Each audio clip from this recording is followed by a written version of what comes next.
Bible was never meant to be weaponized. It was never meant to oppress you.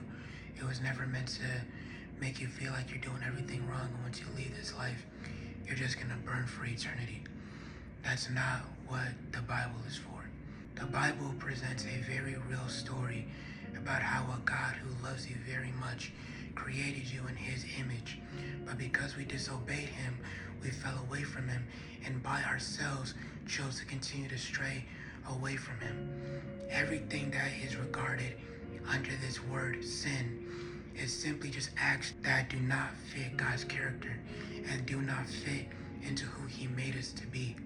But in that same story that people use to oppress presents a very good message and hope to everybody that lives on this world, that God sent his only begotten Son so that whoever believes in him may not perish but have everlasting life. And this is in John 3:16. But I want to tell you another verse that's in John chapter 3 verse 17.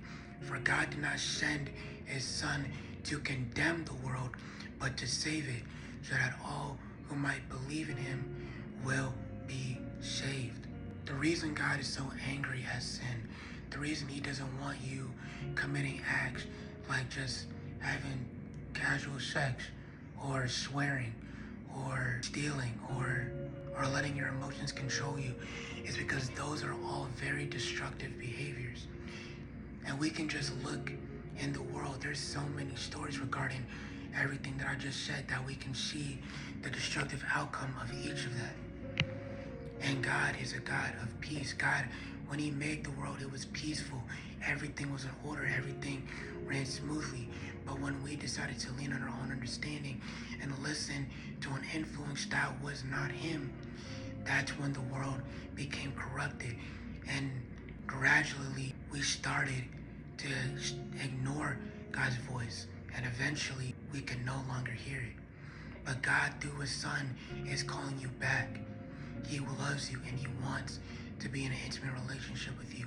He wants you to come back to him so you can experience the joys of this life that don't have to come from dopamine or smoking or just mindlessly scrolling and watching TV.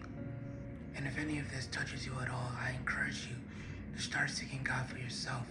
He is available right now and he's always watching over you. So you don't need a mediator. You just need your voice, what you have.